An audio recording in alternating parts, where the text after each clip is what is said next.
또영주TV의 또영주입니다. 2023-24 시즌 라리가 전반기가 막을 내렸죠. 그래서 또영주TV에서 지난 영상에서 라리가 전반기 베스트 11을 선정해서 여러분에게 알려드렸는데요. 이번 시간에는 전반기에 있었던 10가지 사건 또는 10가지 현상에 대해서 이야기 드리도록 하겠습니다. 이 10가지 정도만 알면 전반기가 어떻게 흘러갔는지 머릿속에 그냥 그려질 거예요. 그런 측면에서는 나름대로 전반기 많은 경기를 못 보신 분들이 이 영상을 보셨으면 하는 바람이 있습니다. 물론 라리가의 이슈들을 다루지 않는다는 점에 대해서는 저 스스로도 좀 미안한 감정이 있습니다. 왜 그러냐면 올 시즌 전반기에 라리가에서 이슈가 됐던 사건들이 있거든요. 가장 먼저 오심 이야기를 해야 되겠죠. 많은 클럽들이 심판의 오심에 의해서 결국은 우는 장면이 상당히 많았거든요. 이런 부분에 대해서는 라리가가 스스로 반성해야 된다, 이렇게 말씀드리고 싶고요. 네그레이라 사건이 있습니다. 그리고 슈퍼리그 이슈도 떠올랐었죠. 하지만 이런 부분에 대해서는 이야기하지 않도록 하겠습니다. 그냥 전반기 어떻게 흘러갔고 어떤 일들이 있었는지 이런 부분에 초점을 맞춰서 여러분에게 이야기를 하도록 하겠습니다. 자, 그러면 여러분 또 영주TV와 함께 하시죠. 렛츠고! 갑시다! 이번 시즌 라리가 전반기는 한마디로 얘기해서 주드 벨링엄입니다. 헤이 주드가 정말로 대단한 활약을 펼쳤습니다. 주드 벨링엄의 전반기 활약을 놓고 보면 말 그대로 라리가 MVP입니다. 물론 제가 주드 벨링엄 이야기를 너무 많이 해서 이 영상을 보시는 분들이 야, 귀에서 피나겠다, 눈에서 피나겠다, 그만해라, 너 레알 팬이냐? 이렇게 얘기할 수도 있겠지만 그 정도로 주드 벨링엄은 라리가 전반기 화려한 퍼포먼스를 보여줬거든요. 라리가 전반기 16경기에 출전해서 13골 2개의 도움을 기록했고요. 그러면서 라리가 득점 1위를 달리고 있고 전반기에 최다 공격 포인트를 기록했습니다. 물론 챔피언스 리그에서도 무려 4골이나 넣었고 3개의 도움을 기록했죠. 그렇기 때문에 올 시즌 공식 경기 21경기에서는 17골 5개의 도움을 기록했고요. 그러면서 무대를 가리지 않고 골을 넣고 있고 도움을 기록하고 있습니다. 또한 큰 경기에 강하다는 사실을 엘 클라시코에서 보여줬습니다. 엘 클라시코에서 정말 영양가 만점의 2골을 넣으면서 팀의 2대1 승리를 이끌기도 했죠. 그렇기 때문에 주드 벨링엄을 전반기 라리가 MVP로 선정할 수밖에 없는데요. 올 시즌 주드 벨링엄의 득점력, 결정력 정말 대단했습니다. 올 시즌 라리가 16경기 중에서 10경기에서 골을 넣었고요. 3경기에서는 멀티골을 넣었습니다. 그뿐만이 아니라 총 슈팅을 37번밖에 하지 않았어요. 그런데 유효 슈팅이 22번이나 되고요. 그리고 13골을 넣었거든요. 오른발로 7골, 왼발로 3골, 헤더로 3골, 온몸이 무기였습니다. 거리와 상관없이 골을 많이 넣었죠. 시즌 초반에는 볼이 없을 때 움직임을 통해서 문전에서 흐르는 볼이라든가 결정력을 보여줬고, 시간이 흐르면서 거리와 상관없이 또 연계 플레이가 아니라 솔로 플레이에 의해서 골을 넣을 수 있다는 사실도 입증을 했습니다. 저희가 주드 벨링엄 칭찬하는 이유는 일단 결정력 자체가 순도가 굉장히 높은데 사실 이 선수가 미드필더예요. 골만 넣는 선수가 아닙니다. 미드필더에서 압박하고요, 볼 탈취하고요, 패스 연결해주고요, 그리고 공격 라인에서 골을 넣고 있거든요. 그렇기 때문에 이 선수에 대해서 기립박수를 보내고 있는 거죠. 주드 벨링엄의 엄청난 활약, 당연히 주드 벨링엄의 가치는 더 올라갔겠죠. 지난 여름 도르트문트에서 레알 마드리드로 이적할 때 이적료가 1억 300만 유로였습니다. 옵션 포함하면 조금 더 올라갑니다. 그런데 이 가격이 처음에는 너무 비싸 이런 생각이었는데 활약을 보면 싸도 이렇게 쌀 수가 없거든요. 그리고 지금 이 순간 주드 벨링엄의 몸값은 1억 8천만 유로로 올라갔습니다. 트랜스퍼 마켓 기준으로 말씀을 드리는 건데 사실 어떤 클럽이 레알 마드리드에서 주드 벨링엄을 영입하려고 한다? 제가 생각하기에는 2억 유로 이상 줘야 될 것으로 보입니다. 물론 레알 마드리드가 이 선수를 이적시킬 리는 없겠죠. 그 정도로 라리가 전반기 최고의 활약을 펼친 선수 주드 벨링엄 당연히 이야기해야 됩니다. 자, 그리고 주드 벨링엄의 팀 이야기도 해야 됩니다. 레알 마드리드가 전반기 1위로 마감을 했거든요. 물론 레알 마드리드가 전반기 1위로 마감한 게 이상한 일은 아닙니다. 그런데 놀라운 사실은 레알 마드리드가 올 시즌 시작하기 전부터 부상 선수가 나오더니 전반기 내내 부상 선수가 나왔어요. 하물며 이 팀에서 3명이 십자인대 부상을 당했습니다. 크루토아 골키퍼, 밀리탕, 알라바. 그럼에도 불구하고 이 팀은 전반기를 1위로 마감했습니다.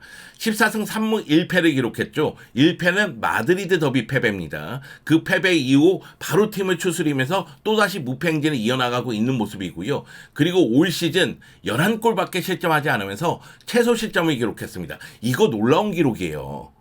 제가 크루토아 골키퍼 부상당해서 케파 골키퍼를 인대 영입했는데 케파 골키퍼가 근육 부상을 당해서 루닌 골키퍼가 나왔다. 그런데 그 과정에서도 계속 수비력은 유지가 되는 거예요. 왼쪽 측면에 페르낭 멘디, 프란 가르시아 만족할 수 없어. 그래서 카마빈가를 기용하기도 했습니다. 오른쪽 측면에 카르바알이 부상을 당했어요. 중앙에 밀리탕 알라바가 부상을 당하고 최근에 나초는 퇴장도 당했습니다. 그래도 수비는 11골밖에 실점하지 않았다. 그 정도로 레알 마드리드의 수비는 단단함을 보여줬습니다. 레알 마드리드가 6일 시즌 7일 시즌에 18라운드까지 11골을 실점했었는데 요 두 시즌 모두 라리가 우승을 차지했죠. 그렇기 때문에 올 시즌도 기대감이 굉장히 높은 상황입니다. 올 시즌은 정확한 기록은 아니지만은 총 16명이 부상을 당하고 총 22회의 부상이 있었다고 해요. 그리고 현재 8명에서 9명 정도가 또 부상으로 전력에서 이탈한 상태거든요. 말 그대로 이런 상황에서도 라리가 1위를 지키고 있다는 건 감독의 용병수를 칭찬해야 되겠죠. 그만큼 안첼로티 감독이 팀을 잘 이끌고 있다고 보면 되겠습니다. 다만 알라바가 십자인대 부상당했을 때 안첼로티 감독이 그런 인터뷰를 했습니다. 내 경력 중에서 4개월 동안 3번의 십자인대 부상을 본 거는 처음이다. 물론 올 시즌 라리가에서 십자인대 부상당하는 선수들이 은근히 많아요. 그렇기 때문에 각 팀들이 타격을 입긴 했는데 이 팀은 3명이나 당했다니까. 그럼에도 불구하고 레알 마드리드가 전반기 1위인데 다만 수비는 보강해야 되지 않을까 하는 생각이 좀 듭니다. 왜냐면 수비 라인의 전력 누수가 너무 크기 때문에 수비 보강이 좀 필요하지 않을까 이런 생각이 드는데 레알 마드리드가 1월 이적 시장에서 어떤 모습을 보여줄지는 지켜봐야 되겠습니다. 사실 이 팀 이야기하면 레알 마드리드가 줄부상에도 1위를 차지한 게 이상하지 않게 느껴질 수도 있어요. 왜? 지로나가 올 시즌 1위 경쟁을 하고 있거든요.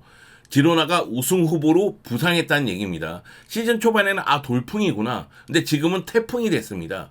허리케인이 됐어요. 어떻게 될지 모릅니다. 지로나가 현재 라리가 2위에 위치하고 있는데 1위 레알 마드리드하고 승점 45점으로 동률인 상태입니다. 그리고 지로나도 전반기에 공식 경기에서 1패밖에 당하지 않았어요. 그 1패는 레알 마드리드에게 당한 패배죠. 굉장히 뼈아픈 패배긴 한데 여하튼 그 패배 외에는 패배가 없다. 특히 바르셀로나를 상대로는 파괴력을 발휘하면서 대승을 거두기도 했습니다. 올 시즌 지로나의 모습을 보면 역시 화끈하죠.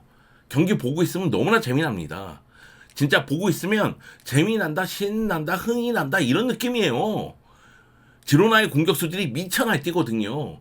지로나가 전반기 18경기에서 42골을 넣으면서 최다 득점에 성공을 했고요. 무려 팀의 13명이 골을 넣었습니다. 그 중에서 공격 쪽에 있는 선수들 도브비크 11골, 스투아니 6골, 에레라 4골, 사비우 4골, 치간코프 3골, 알렉시 가르시아 3골. 와씨 미친 거죠. 도브비크가 선발로 최전방을 책임지는데 백업 스트라이커 스투아니도 6골을 넣고 있어요. 그리고 스투아니의 이 6골도 영양가가 굉장히 높은 골들이에요. 그리고 미드필더 라인에 있는 에레라와 알렉시 가르시아도 4골, 3골 언제든지 위로 올라와서 득점 지원을 한다는 생각이 들고요. 왼쪽에 사비우, 오른쪽에 치간코프 미쳤죠. 활약 정말 대단합니다. 여기에 포르투까지 포함하면 정말로 화려하다고 볼 수가 있겠죠. 그리고 이러한 선수들의 활약은 당연히 미첼 감독의 지도력 위에서 펼쳐지는 겁니다. 미첼 감독이 2021년 7월부터 지로나를 지휘했는데 지휘봉 잡자마자 승격을 시켰죠. 지난 시즌 잔류시켰죠. 그리고 올 시즌 우승 도전하고 있죠. 4-1-4-1 포메이션 또는 3-4-3 포메이션 바탕으로 해서 공격 쪽에서 변화무쌍한 모습을 보여주면서 상대의 수비를 파괴하고 있습니다. 물론 라인을 올리면서 공격을 전개하기 때문에 수비 쪽은 부담감이 있고 실점이 적지는 않습니다만 지금까지는 공격력을 바탕으로 힘으로써 상대를 압도하는 모습을 보여주고 있습니다. 올 시즌 지로나는 칭찬받아 마땅해요. 지로나는 1930년 창단 이후에 올 시즌 포함해서 라리가에서 4시즌밖에 활약하지 않았습니다. 그리고 라리가 최고 성적은 10위예요. 2017-18 시즌 그리고 지난 시즌 라리가 11위를 기록한 게 최고 성적이거든요. 그런데 올 시즌 우승 경쟁을 하고 있다? 아, 새로운 역사를 쓰고 있다고 봐야 되겠죠? 그렇기 때문에 지로나의 활약은 전반기 너무나 대단했다고 평가를 받을 수가 있습니다. 아, 부럽다. 부러우면 지는 건데. 공격을 이렇게 빵빵 터져야지. 누구처럼 결정력 부족에 효율성 부족에 이러지 말고. 지로나 정말 대단합니다. 올 시즌 전반기 얘기할 때 아틀레티코 마드리드의 앙투안 그리즈만 이야기도 반드시 해야 됩니다. 그리즈만이 올 시즌 전반기 아틀레티코 마드리드의 돌격대장이자 플레이메이커이자 해결사 역할을 했죠. 11골이나 넣었습니다. 라리가 18경기에 출전했는데 11골 2개의 도움을 기록했거든요. 그리고 18라운드 헤타페전에서 2골을 넣으면서 아틀레티코 마드리드 역사상 최다 골 기록을 갖고 있는 선수가 됐습니다. 통산 364경기에서 173골 78도움을 기록하게 됐죠. 물론 이 경기 이후에 세비야하고 경기를 또 치르긴 했습니다. 물론 그 경기에서는 그리즈만이 골을 넣지는 못했죠. 그동안 아틀레티코 마드리드 역사상 가장 많은 골을 넣은 선수는 루이스 아라고네스 선수죠. 물론 우리에게는 루이스 아라고네스 감독으로 더 친숙하긴 합니다.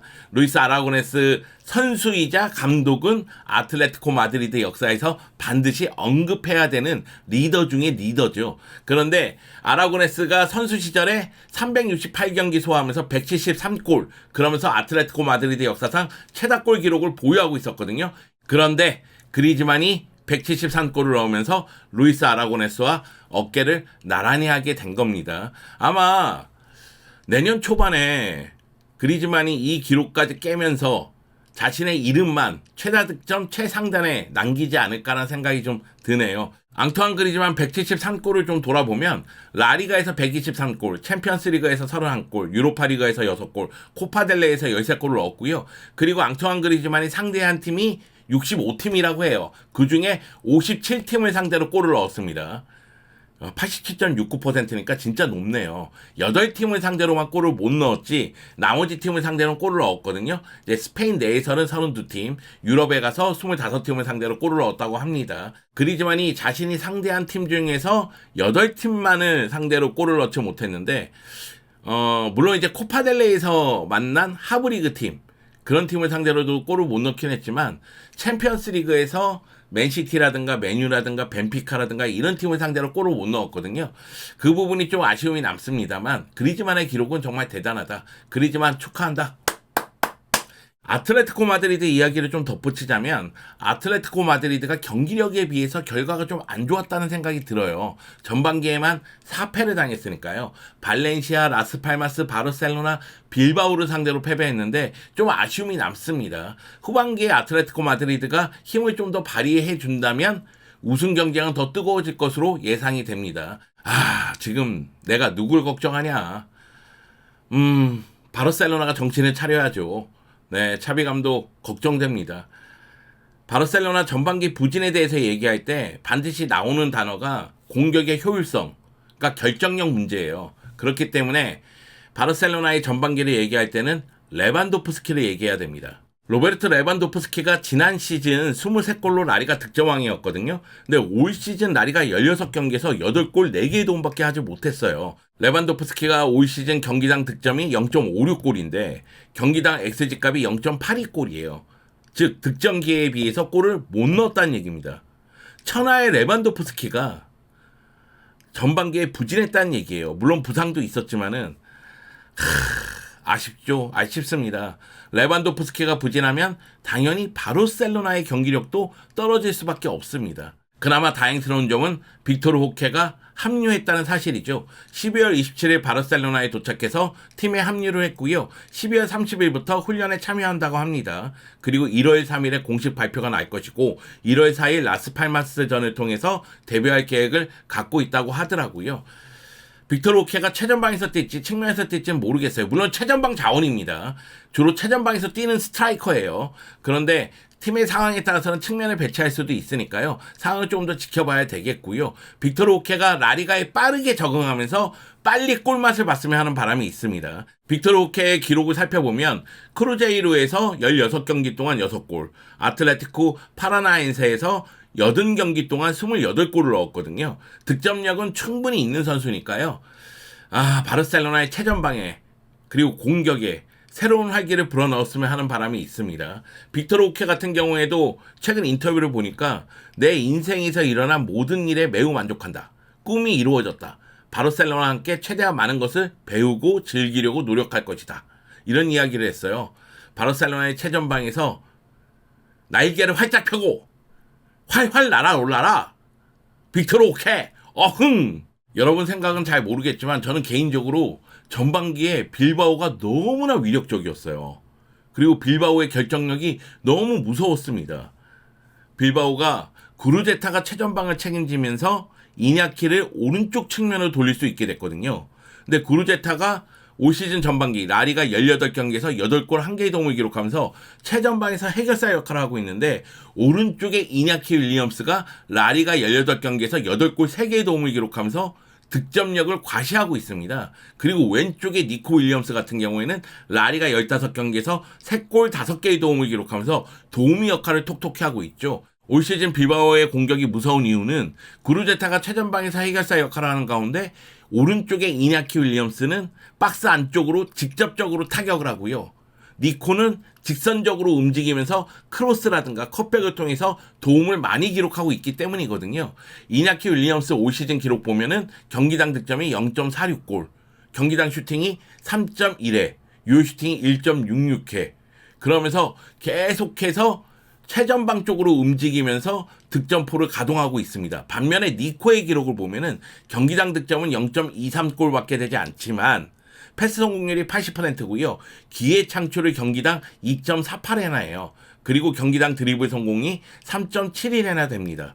그 정도로 왼쪽에 니코, 오른쪽에 이냐키는 스타일은 다르지만 매우 무섭다. 윌리엄스 형제는 진짜 무서운 존재들이다. 이런 생각이 들었습니다. 그렇기 때문에 빌바오가 현재 라리가 5위에 위치하고 있는 거 아니겠어요? 빌바오가 어디까지 갈까요? 궁금합니다. 발베르데 감독은 챔피언스리그 진출권을 원하고는 있지만 쉽지는 않아 보이거든요.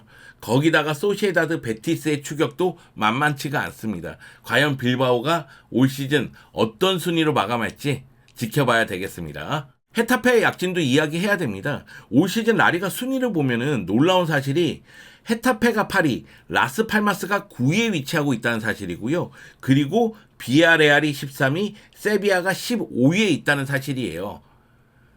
그런데 헤타페의 경기를 보면 이해가 됩니다. 헤타페가 올 시즌 승점 26점을 획득했거든요. 홈에서 패배가 없어요. 홈에서 5승 3무를 기록하면서 홈에서 성적을 거두면서 그걸 바탕으로 해서 승점 관리를 하고 있는 모습이고요. 그리고 지난 시즌은 정말 간신히 잔류했지만 페페 보르달라스 감독이 돌아오면서 잔류를 지키는데 성공을 했잖아요. 보르달라스 감독은 4-4-2 또는 4-2-3-1 하에서 강한 압박, 거친 플레이, 그리고 빠른 전환을 통해서 경기에서 결과를 가져가는데 매우 집중하는 스타일인데, 올 시즌은 보르하 마요랄이 12골, 후안 라타사가 2골, 거기다가 메이슨 그린우드가 3골을 기록하고 있지 않습니까? 그러면서 전체적인 팀 득점력도 나름대로 올라갔단 말이죠. 그러다 보니까 헤타페가 8위에 위치하고 있습니다. 그리고 9위 라스팔마스 같은 경우도 진짜 조용한 돌풍을 일으키고 있죠. 라스팔마스도 홈 성적을 바탕으로 해서 승점 관리를 하고 있는데 사실 헤타페보다는 라스팔마스가 짜임새 있는 경기를 보여줍니다. 그러다 보니까 라스팔마스도 승격하자마자 전반기 굉장히 잘 치르면서 9위를 기록하고 있습니다. 비아레알과 세비야 얘기를 하지 않았습니까? 생각보다 너무 부진한데? 이런 생각이 들거든요. 비아레알도 감독 교체가 있었고 세비야도 감독 교체가 있었는데 솔직히 실망감을 더 준 팀은 세비야죠. 세비야는 세리오 라모스가 2005년 레알 마드리드로 떠난 이후 18년 만에 복귀를 했습니다. 그러면서 라모스가 라리가 9경기에서 한 골을 넣으면서 나름대로 고군분투하는 모습이 있었지만 공수에서 좀 아쉬움을 노출하면서 전반기 너무나 부진한 성적을 거뒀죠. 맨들리바르 감독이 지난 시즌 부임하면서 유로파리그 우승을 차지하지 않았습니까? 그렇기 때문에 세비야는 올 시즌 챔피언스리그에 진출을 했지만 챔피언스리그 B조에서 승리를 거두지 못하면서 2무 4패를 기록하면서 조별리그에서 탈락을 했고요. 라리가에서도 3승 7무 8패를 기록하면서 15위에 위치하고 있습니다.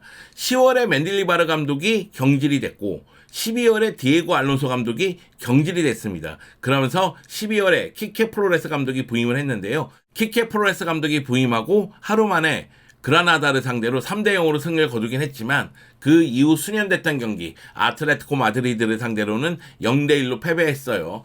제가 세비야 얘기할 때 올 시즌 세비야가 부진할 거라고 예상을 했다. 근데 상황이 너무나 안 좋은 방향으로 가고 있다. 이런 말씀을 드렸습니다. 세비야는 몬치 단장이 떠난 이후에 이적 시장에서 행보 자체가 불만족스러웠고 구단 수뇌부에 마찰이 있었습니다.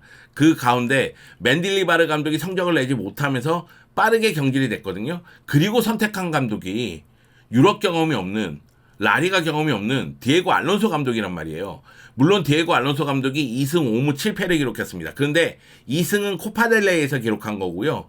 그 나머지 경기들은 라리가에서 기록했거든요. 즉 라리가에서 승리를 거두지 못하고 경질이 된 거예요. 그래도 경험이 풍부한 키케 프로레스 감독이 왔고 선수단의 질을 봤을 때는 나쁘지 않기 때문에 아마 10위 안으로 들어오지 않을까 그렇게 예상을 하지만 전반기의 세비야의 부진 이 부분은 짚고 넘어가야 됐습니다.